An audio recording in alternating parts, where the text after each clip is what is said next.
Olá, boa noite a todos. Boa noite, Lara, querida. Aqui estamos nós, mais uma vez, graças a Deus, com o nosso Evangelho no Lar.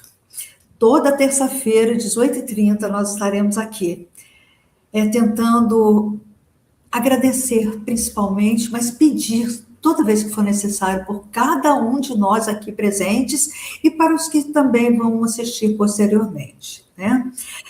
Hoje a Lara vai falar do Não Vim Destruir a Lei, vai ser o Cristo, número 3 do Evangelho segundo o Espiritismo. Tá tudo bem, Lara?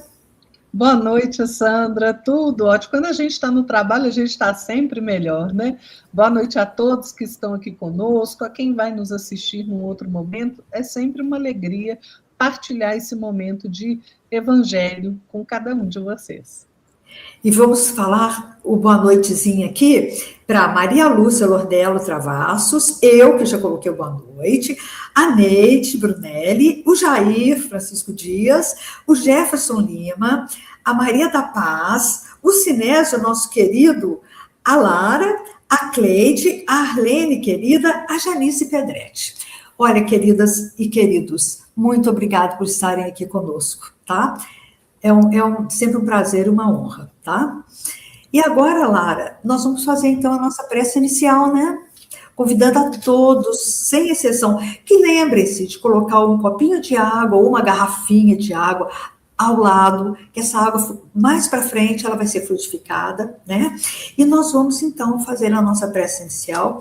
E eu vou sempre convidar todo mundo para relaxar nesse momento. A gente espera essa terça-feira com tanto amor, né? Então vamos fechar os nossos olhos, relaxar o nosso ombro, o nosso corpo. E vamos iniciar mais esse evangelho. Nós aproveitamos, Senhor, para agradecer muito, muito, muito. Agradecer pela nossa semana passada e também pedir pela próxima semana. E também, Senhor Jesus, nós estamos sempre reunidos no seu nome, em vibrações e pensamentos. E também agradecer essa oportunidade de aprendizado do seu Evangelho, com a finalidade da evolução constante e infinita. Assim como também com o objetivo de receber suas bênçãos nesta noite de paz.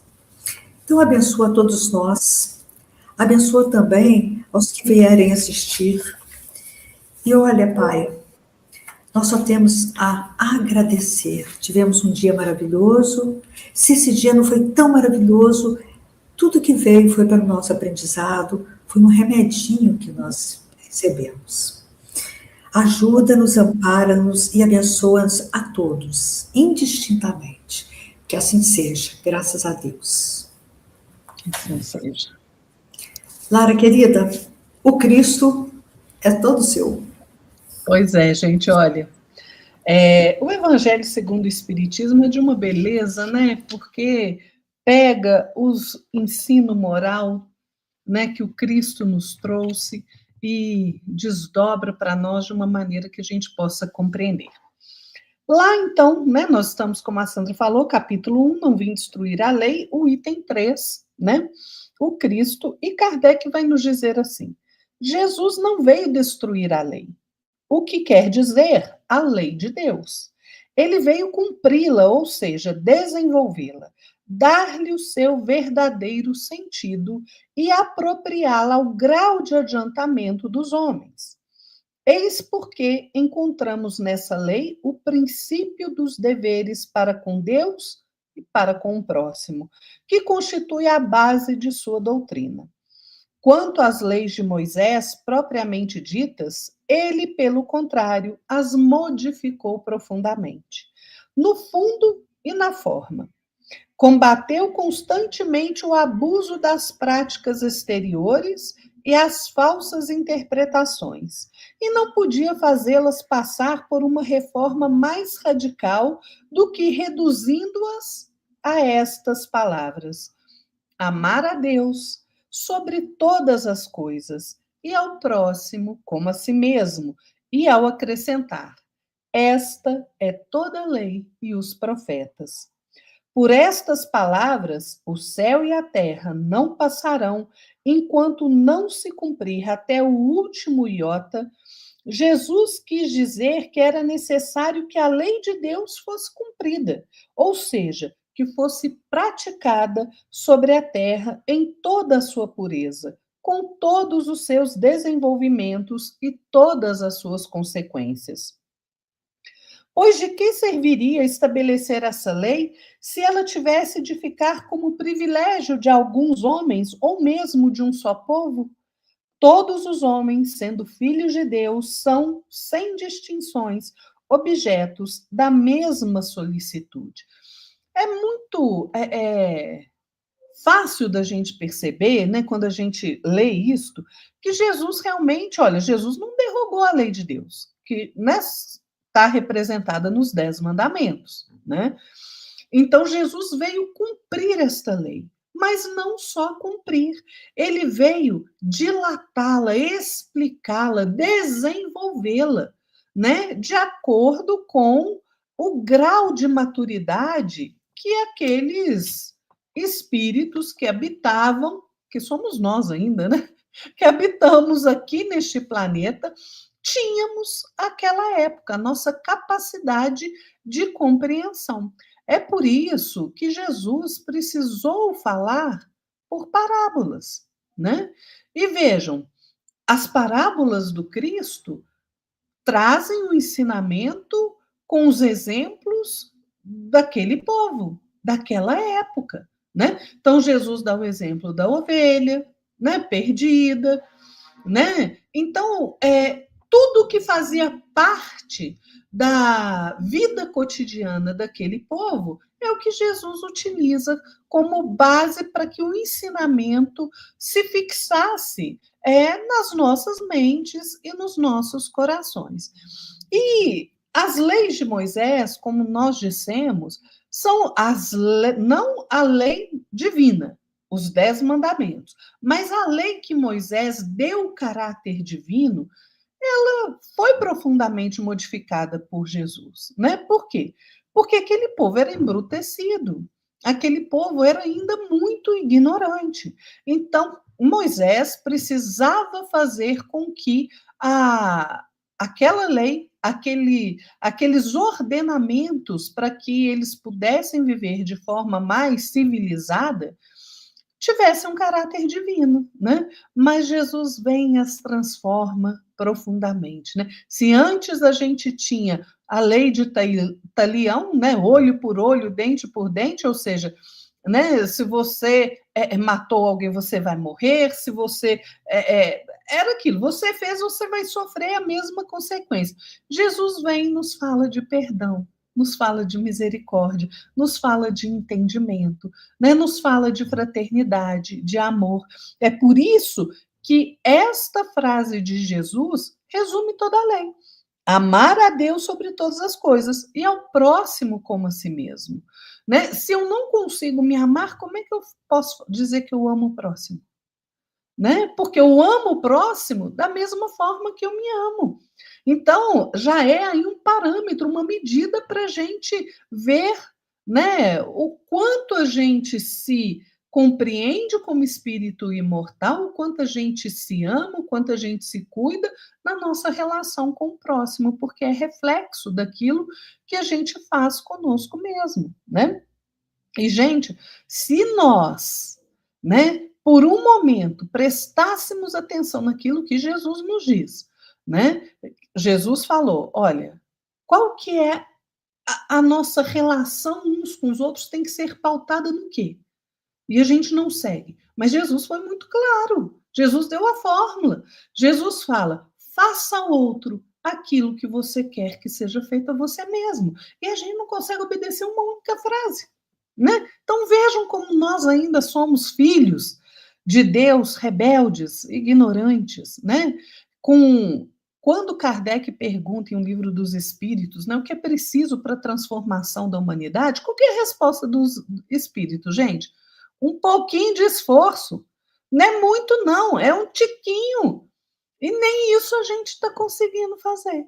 Então é melhor que a gente se decida logo a seguir os ensinamentos do Cristo, transformando a nossa própria vida, porque aí sim, este planeta também será transformado para melhor, né? E as palavras de Jesus realmente, 2000 anos após, elas continuam aqui e cada vez mais o Cristo toca mais corações, transformando consciencialmente a vida de cada um de nós, né, Sandra?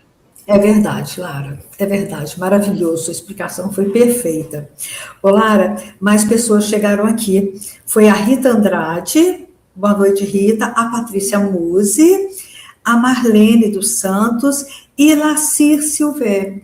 Muito obrigada pela presença de vocês. Sejam muito bem-vindas. Estaremos juntas toda semana, se Deus quiser, né? E agora, meus queridos, nós vamos fazer aquela prece para agradecer o nosso Pai, né, e pedir a fluidificação da água, um passe magnético para cada um de nós. E para isso nós vamos, de novo, fechar os nossos olhos, relaxar o nosso corpo e dizer: Pai, não nos cansamos de agradecer por tudo o que nos acontece. E sabemos que, por maiores que sejam os desafios e as provações, maior ainda é a nossa certeza de que há um Deus que nos ama, não nos desampara e que faz que as nossas lutas estejam perto do fim, se Deus quiser. Especialmente hoje, agradecemos por nos fortalecer, reconhecendo a importância e o sentido de tudo que acontece nas nossas vidas. Poderíamos estar em qualquer outro lugar, mas é aqui que estamos nesse momento. E eu, muito especialmente eu, vou pedir para que cuide de cada um de nós, que nos abençoe e que os anjos do céu sejam nosso escudo e condução. Ampara-nos, Senhor, nos nossos momentos de fragilidade, doença, tristeza, perda de entes queridos, enfim, nos momentos de nossas provações. Que todos que estão presentes aqui neste Evangelho no Lar, assim como todos que trazemos na nossa tela mental e nos nossos corações, possam receber as bênçãos necessárias para o refazimento físico e espiritual. Que estas águas que estão ao nosso lado possam receber os fluidos necessários para nos servirem de remédio para o corpo e para o espírito. E vamos pedir de modo muito especial para os nossos irmãos que se encontram em hospitais, em asilos de toda espécie, recebendo proteção e amparo, em leitos de dor. E os desencarnados também, Senhor. Que Maria Santíssima, Mãe de Jesus e nossa Mãe, possa amparar a todos eles, com o seu amor. Enfim, Senhor, Pai misericordioso e bom, gratidão por ter nos escolhido estar aqui mais uma vez, quando poderíamos estar em qualquer outro lugar. Este é um sinal da nossa vontade de melhorar e evoluir sempre. Que assim seja, graças a Deus. Graças a Deus. São fluidificadas, nós recebemos um passe, com certeza, da espiritualidade superior, e nós vamos extremamente gratos. Agradecer primeiro a vocês que estão aqui com a gente, nos estimulando a esse trabalho magnífico que é o Evangelho. O Evangelho é o que existe de mais magnífico. Eu sempre falo isso com a Lara. É o que existe de mais, sabe, a gente fica totalmente encantados. O Jefferson está aqui agradecendo, né, Lara? A Anice chegou, hoje eu já estava aqui, Anice Duque, minha querida do coração, bem-vinda, Anice, sempre, e a Patrícia também está agradecendo, nós também agradecemos, né, Lara, eu e você, né, agradecemos muito, e vamos então passar a palavra para a Lara, fazer a nossa prece de encerramento. É isso aí, gente, a gente agradece a companhia de todos vocês nessa partilha, né, do pão da vida que é representado pelo Evangelho do nosso Mestre Jesus, dos seus ensinamentos. Então, vamos elevar o nosso pensamento a Jesus, nosso Mestre, nosso amigo, nosso irmão maior, pedindo, Senhor, que o Senhor esteja conosco em todos os momentos da nossa jornada. Tu que és a luz deste mundo, tu que és o amor maior deste planeta, tu que és aquele quem dirige este planeta, esta embarcação planetária, nós te pedimos, Mestre querido, que as suas bênçãos possam recair sobre nós. Nós te pedimos que o Senhor abençoe cada um de nós, os nossos lares, as nossas famílias, que o seu amor possa tocar o nosso coração, nos despertando para a necessidade de transformação íntima, para o nosso melhoramento moral. Nós te pedimos, Mestre, que a sua luz ilumine a nossa mente, para que possamos ter a consciência de que é preciso seguir em frente, mesmo diante das dificuldades, dos problemas, dos desafios, mesmo quando caímos, porque a tua bondade, a bondade do nosso Pai, sempre nos amparam, através dos abnegados benfeitores espirituais. Nós te pedimos, enfim, Mestre querido, que a sua paz esteja em nossos corações, hoje e sempre. Assim seja. Que assim seja, graças a Deus. Meus irmãos, minhas irmãs, queridíssimos, tá todo mundo aqui, a Cleide também, falando obrigado pela companhia. Muito obrigado pela companhia. Tenha uma semana abençoada. E que possamos, na próxima terça-feira, estar aqui juntos, né, Lara? Nós duas, com toda essa galera de amigos, né, queridos? É isso mesmo. Uma boa noite para todos. Fiquem todos com Deus. Boa noite, pessoal. Boa noite, Sandra. Fiquem na paz do nosso Mestre Jesus. Até a próxima terça, gente. Tchau. Tchau.